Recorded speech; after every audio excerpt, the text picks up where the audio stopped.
So the prophecy of Jacob and Nathan is mostly about natural events, yet it's intended to be a message against religious hypocrisy.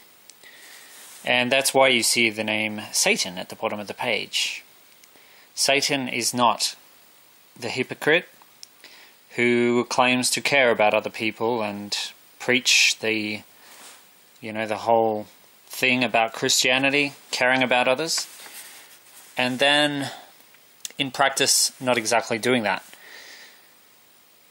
I underlined this date. It's Ash Wednesday. It's Valentine's Day. It turned out to be the date of another mass shooting in America. They're pretty common. So you could almost underline a date and, probably got one chance in 15. You might be right. If you were trying to guess the date of a mass shooting in America, which is not what I was doing. But if I had been. Yeah. I might just mention that Saturday the 17th of February is Jacob's birthday. And Jake was actually the victim of a bullet from a gun. That's how he died. And 14 is the value of the word dead. D-E-A-D. 4 plus 5 plus 1 plus 4 equals 14. February 14. Valentine's Day. The true story of Valentine is quite tragic, actually. And Ash Wednesday was the date of a big bushfire disaster in Australia called Ash Wednesday, the anniversary of which is this Friday. Nathan Breeze died in Australia's most deadly bushfire disaster, which was Black Saturday, 7th of February 2009. So it was the 9th anniversary recently. And it's kind of weird because the same party in America, the Republicans, the same political party that has completely and utterly refused to bring in any kind of gun law reform, because most of the very powerful gun lobby in America, which is a lot of people in America, the gun lobby, it's not just a tiny number of people, it is a decent number of people, but still a minority.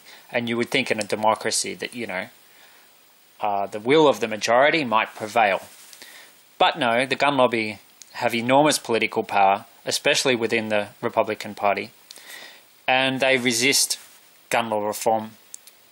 They totally resisted gun law reform when Barack Obama tried to do something about the crazy situation in America where you just got so many mass shootings that are not being inspired by Satan.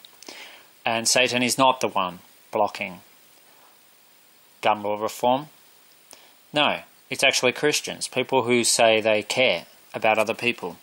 They are the ones who are blocking gun law reform. And that is religious hypocrisy at its worst. At its very worst. The connection between cause and effect could not be clearer.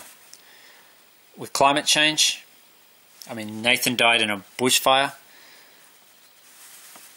Some people may have a harder time linking cause and effect when it comes to global warming. But people are dying because of global warming. It's happening rapidly. It's speeding up rapidly. There's going to be a lot more people die. And it's interesting that it's the same party, the Republicans in America, who seem to preach climate change denial more than anyone else in America. From what I've seen, that's just a little observation from someone in Australia. Hard not to notice the hypocrisy. And of course, the prediction of Jacob and Nathan is a message against religious hypocrisy.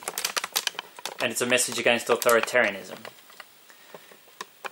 Interesting to see a story about Jacob Zuma, South Africa's president. Just interesting to see the name Jacob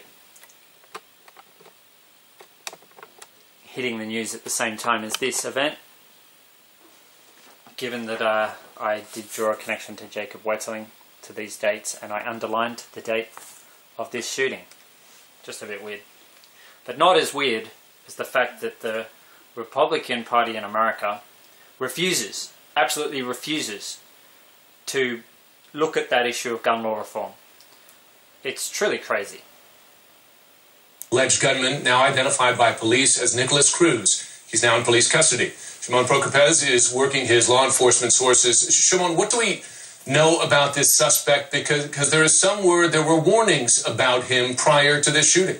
Yeah, that's exactly right. There were warnings, certainly from students who have talked to reporters at the scene who have said that they warned, that they knew that this would happen. They all talked about that he liked guns, this shooter. So he was well known, at least to the students. And the other thing here, we've actually learned a lot, Jim, when you think about it. In the press conference that the sheriff held a short time ago, we learned that the shooter here, Nikolas Cruz, had an extensive social media presence. The sheriff didn't really go into a lot of detail about that social media his social media presence, but we learned that there were things on his social media that concerned them, and he sort of talked about that. We also have learned, obviously, his age. We learned that he was expelled from the school about a year ago or so for disciplinary problems. We don't know exactly what those issues are, and obviously there's still a lot of things we don't know, but these little things that we do now know from the police, from the sheriff, are going to be key in this investigation,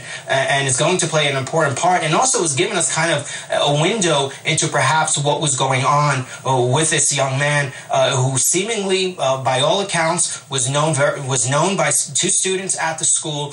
So the question really now becomes is what people knew, when did they know it, and why didn't they report it? Because it certainly seems when his name was thrown around that he was possibly the shooter, people were not surprised. Shimon, we're also learning about the weapon, and sadly the kind of weapon we see used so often in mass shootings like this.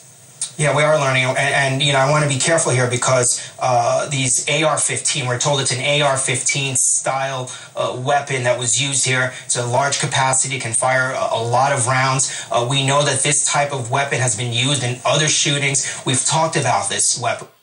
I'm pretty sure there's places in America where at the age of 19 you can't legally buy alcohol, and maybe you can't access porn. I don't know, but you can go out and legally buy a gun like this. Strikes me as odd. And there's a lot of people out there with motive. Lots of people who have motive, potential motive, to go out and kill people. Potentially. The vast majority don't. Trying to pick the one that's going to is impossible.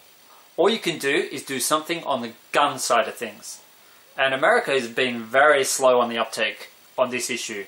And a lot of young people have died needlessly because politicians are, well, I said this prophecy of Jacob died from a bullet, remember? And this prophecy is a message against religious hypocrisy. Do I need to say any more? We've talked about this weapon. We've talked about how, shooters can access this weapon, and it's been used in several mass shootings. The police, the ATF now are tracing the weapon. There's serial number perhaps on it that they can now trace to try and find out exactly how he came into contact with this weapon, whether it was purchased by him, whether someone purchased it for him, and that's all going to factor into this investigation. But like I said, Jim, by all accounts, it seems that students at the school were aware. This is a high school. That students there were very much aware that he was into guns. Shimon, thanks very much. Out front now, we're going to go to Masil Balou. So yeah, 17 dead. Jacob's birthday is the 17th of February. I actually think there's going to be a cyclone on Jake's birthday. Jake is the boy I call the weather boy, the weather child, the storm boy. He was shot, but his death wasn't the kind of death that you would normally associate with gun law reform because he was the victim of an abduction and he was shot with a handgun. Different kind of thing. But this type of stuff is clear cut. If people can access those kind of guns, you're going to get these mass shootings and it's going to keep happening and you're going to have heaps of young people dying, and it is not Satan's fault.